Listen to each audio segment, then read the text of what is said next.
6:30 in the morning, it's nice and sunny in real life and in the game, and we're going to drive the Caterham in project cars and just do 3 laps, 2 clean, 1 drifting, and talk about how the game is now, how the car handles, where things are at this juncture in time. I've got my banana and my cup of tea.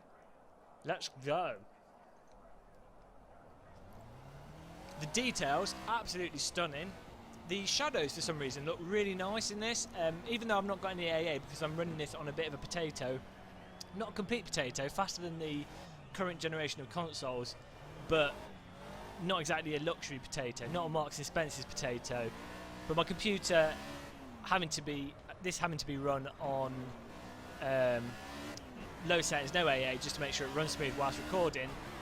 Oh, there's an NSA spy drone flying in the sky, and it also appears that Brands Hatch have done some kind of flag sale because everyone is waving flags. Mostly Brazilian, probably trying to recuperate for the fact that they got absolutely destroyed by Germany in the World Cup. So I'm going to try and do 2 clean laps, see how this goes. Car seems a little bit slidey down the road. Little bit of understeer around here. Be gentle on the throttle. The Caterham, of course, used in the United Kingdom for... There's a Caterham Club race series, and there's also a lot of people doing autocross with Caterhams because they're really nice, nimble cars, and they're relatively cheap. I think you can pick one up for about, well, £12,000 at the cheapest, and generally about 12 to 15,000, I guess. Buy you a nice little Caterham. And they're, of course, a kit car as well, so you can get them even cheaper if you are prepared to spend your whole month screwing things together. Now, the tracks in project cars aren't laser scanned, but it has to be said, they seem to have all the details where you'd expect. The road, camber, bumps and details seem right. I mean, I don't know, I've never driven a laser scan version of the track, but it doesn't look video gamey. It looks like a real road surface, put it that way. And the amount of objects and assets in this scene is absolutely incredible. That's a brake way too early for that corner. Brands Hatch is a fantastic technical track. It's got a good variation of corners, follow through corners, and some nice slopes. And in fact, there's loads of small British tracks that are absolutely incredible, and you often just don't see them in driving simulators. But I think they're going to include them in Pcars, so that's one reason to get the game. Even if you don't like it, just get it for the British tracks. I should be driving this a little bit faster. It's moseying along. Let's put a bit more power on. This next lap is going to be the drift lap. One guy on the bridge all by himself having a picnic with his flag. Don't need to downshift that. Whoa! Car is going all over the place. I'm going to do one more clean lap after this, actually, because I've made a dog's dinner of both those opening laps. And I will drive this a little bit close to the limit. The car is definitely really understeery in this. The force feedback communicates to you when to counter steer. On the braking, the car slides a little bit, but it sort of goes where you want it to go. It's quite nice and nimble. You do have to slow down a lot for the corners, otherwise you just slowly start. Oh, there we go, we're just understeering off the corner, so the wall's beckoning me. Let's put it in shifter mode. There we go. Just like you could do with the real car. Actually, I think that's an awesome feature, just being able to put the gearbox in neutral and then you just use your shifter straight away without any fiddling. But the way the car slides off the track, it's like the wall's beckoning you. It's a siren. Come to me! Drive your car into me, please! As the shadow of the NSA drone flies overhead. America taking its intelligence gathering very serious. You wouldn't want anyone at the racetrack to say anything untoward about the current government in both the United Kingdom and America. More flags. The shadows look really good. It's actually surprising, really striking how good the shadows look in this. I'm not sure why particularly they stand out. It might just be the time of day. The graphics actually, the cockpit, all fantastic. And if I was to play this with the Oculus Rift, it's going to be awesome looking out the side of the car and seeing the concrete roll underneath you. You can balance the car on the accelerator coming out of the corners, which is nice.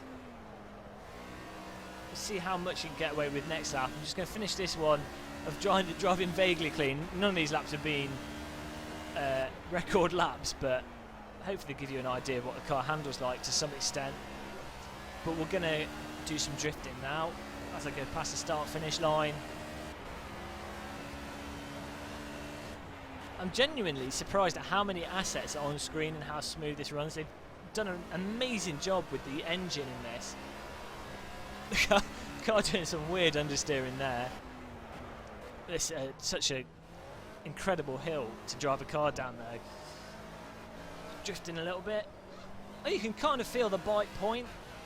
Obviously, consumer force feedback wheels are absolute garbage. If you were driving this with a servo wheel, it's going to feel a lot better. You're going to be able to feel the bite point, and the wheel's going to actually pick up the rotation properly and self-align properly. I'm not going to get any bonus points for that slide, not particularly tidy. And the guy's still on the bridge on his own having a picnic with his, he's really proud of his yellow flag. Poor guy. Try and slide this one. It's difficult to get the back to come out, do a bit of a flick into it, and then get the car to follow the drift around controllably. But that might just be because this is the default setup and it's more set up for racing rather than sliding as we get beckoned towards the Armco again. Wasn't exactly the best of drift laps, I have to say. Car's really nice and controllable. It lets you get away with a lot.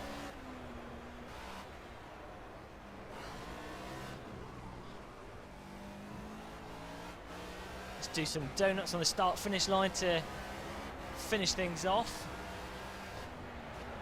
Let's do some showboating for the for all the fans that bought flags at the discount flag store. The engine doesn't want to kick in at all there. Let's try it in second gear. That feels a bit strange. I don't know if that's because the engine's underpowered or something going on with the grip, or I don't know. I was expecting to be able to do nice donuts, but it's not happening. But that's the Caterham in Project Cars. She's really good actually. The force feedback's fairly decent. The car moves around as I'd generally expect a Caterham to move around in. Obviously Project Cars is still in development. There's no point in coming to any final conclusions as to it. Look at the little bits of rubber on the floor, which is, that's been in Project Cars for quite some time now, but it's a nice little touch of detail. Actually, it does remind me, one of the things that Project Cars is really awesome at, not necessarily on this track, but on a lot of the tracks, is getting a sense of speed.